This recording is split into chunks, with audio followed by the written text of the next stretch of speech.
Urdu ocean के मुअज़्ज़ज़ नाज़रीन अस्सलामु अलैकुम। हम दुनिया भर से आपके लिए दिलचस्प और सबक आमोज़ कहानियाँ और नावल ढूंढ कर लाते हैं।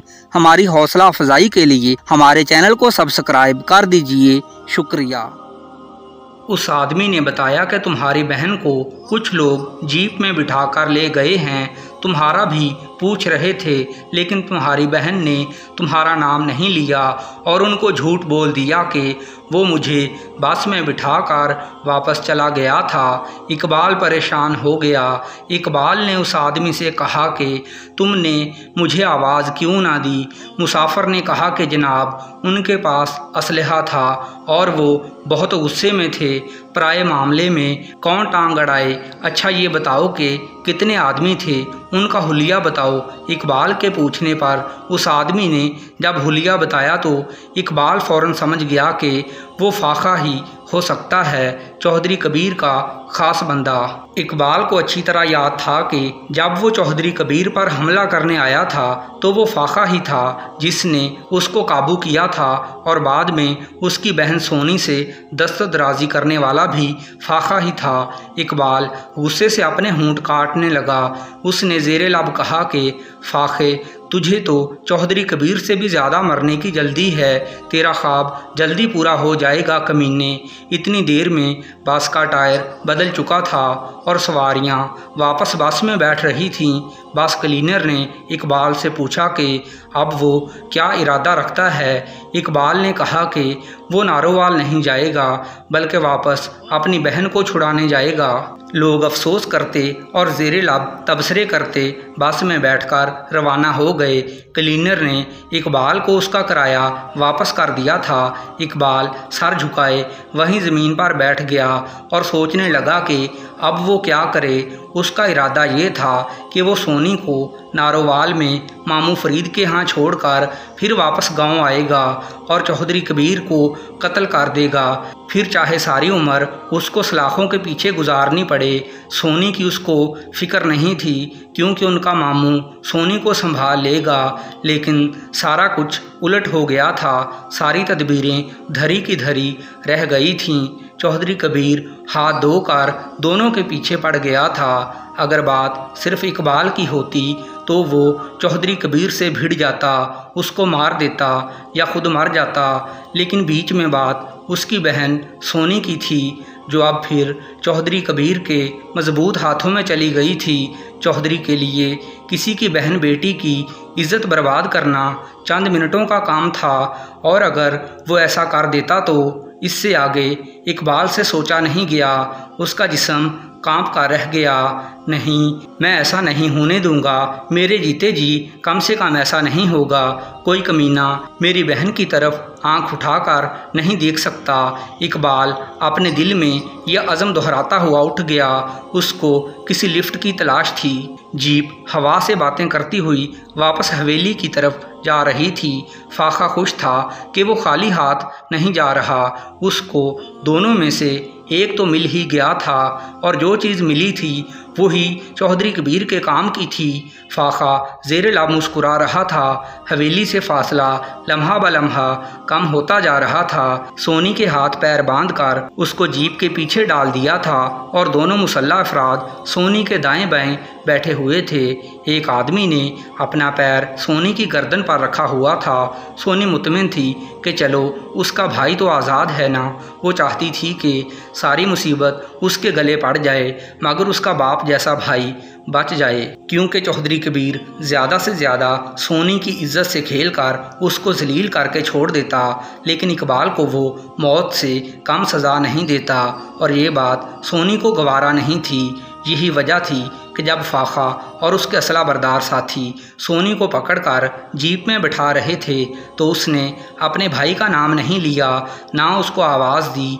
वो चाहती थी कि इकबाल जब तक यहाँ पहुँचे वो दूर निकल चुके हों, क्योंकि अगर इकबाल आज़ाद होगा तो शायद सोनी को बचा ले। लेकिन अगर वो भी साथ पकड़ा गया तो फिर दोनों के बचने की कोई उम्मीद नहीं थी। जब फाखा अपने गांव के बस स्टॉप पर पहुंचा तो उसने जीप रोक ली और नीचे उतरकर जीप के पिछली तरफ आया और सोनी के पैरों से चप्पल खींचकर उतार दी और उस चाय वाले आदमी के सामने फेंक कर बुलंद आवाज में कहा कि लो बुजुर्गों, अपनी चप्पल वापस ले लो और अगर आज के बाद किसी के साथ ऐसी हमदर्दी की तो याद रखना मैंने जो बात कही थी वो मैं पूरी करके दिखाऊंगा। ये कहकर वो दोबारा गाड़ी में बैठा और तंजिया अंदाज में मुस्कुराता हुआ गाड़ी भगाकर ले गया। अगले 10-15 मिनट में ही जीप हवेली में दाखिल हो चुकी थी। तब तक नायला की बड़ी बहन शुमाइला अपने बच्चों के साथ आ गई थी और नायला उनके साथ खुशगपियों में मसरूफ़ थी। उसको मालूम नहीं हो सका कि उसकी सारी मेहनत बेकार हो गई है। मज़ीद ये कि उसके गले भी एक मुसीबत पड़ने वाली है।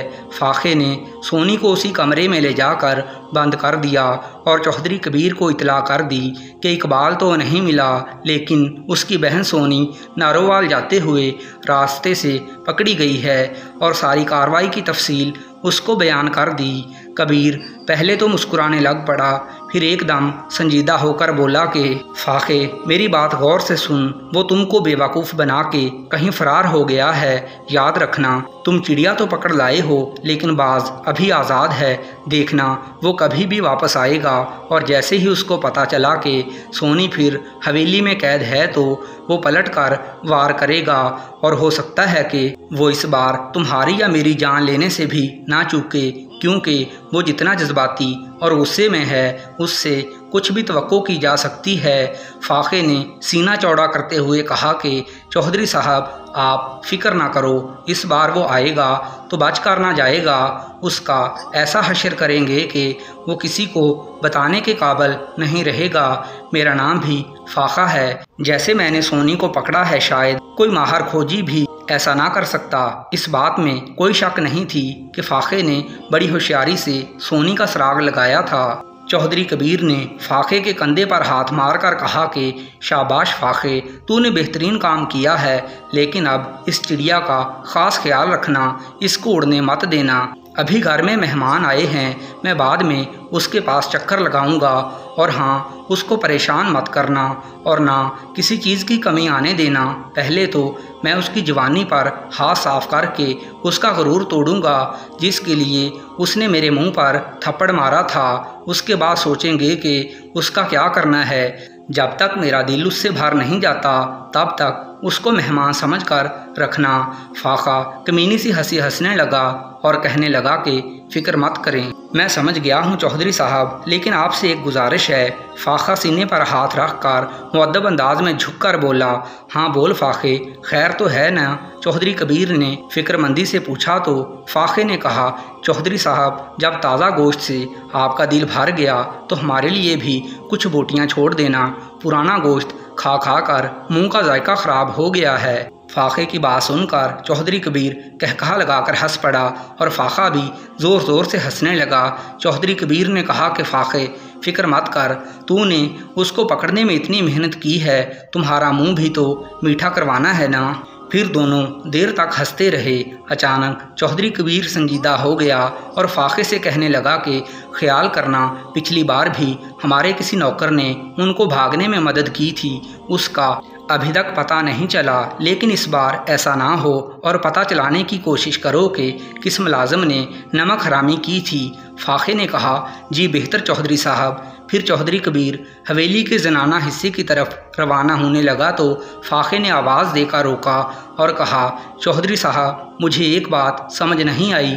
कबीर ने माथे पर शिकन डालकर कहा कि अब क्या बात है? तो फाखे ने कहा, चौधरी साहब जब सोनी हमारी कैद में थी तो हमने उसका लिबास फाड़ दिया था और उसको तकरीबन नीम बरहन्ना कर दिया था और उसका लिबास भी दोबारा पहनने के काबिल नहीं था। लेकिन अब जब हम सोनी को लेकर आए हैं तो उसने साफ़ सुथरे कपड़े पहने हुए थे। पता नहीं उसको कपड़े किसने रातों रात पहुंचाए हैं। फाखे की बात सुनकर चौधरी कबीर ठिठक कर रुक गया और कहने लगा कि फाखे वाकई ये तो काम की बात है, शायद उसके कपड़ों से हमें मालूम हो जाए कि उनको भागने में किसने मदद की थी। फाखा बोला, जी चौधरी साहब बिल्कुल ऐसा ही है, आप एक बार आकर सोनी के कपड़े देख लो, इसी बहाने उसका दीदार भी कर लें। दोनों तेज़ कदम उठाते हवेली के पीछे उसी कमरे में पहुंच गए जहां पर सोनी को बांध कर रखा हुआ था। फाके ने दरवाज़ा खोला और जब वो अंदर दाखिल हुए तो सोनी ज़मीन पर बैठी हुई थी। उसके हाथ बंधे हुए थे लेकिन पांव आज़ाद थे। चौधरी कबीर को देखकर सोनी ने नफरत से मुंह दूसरी तरफ फेर लिया। कबीर चलता हुआ सोनी के पास गया और झुककर उसका मुंह अपने हाथ से ऊपर उठाया और कहा कि जितना भागना था तूने भाग लिया मेरी चिड़िया, अब मज़ीद तू कहीं नहीं उड़ सकती। फिर चौधरी कबीर गौर से सोनी के कपड़े देखने लगा तो उसको ऐसा लगा कि उसने ये सूट किसी को बार बार पहने देखा है। अचानक उसको याद आ गया।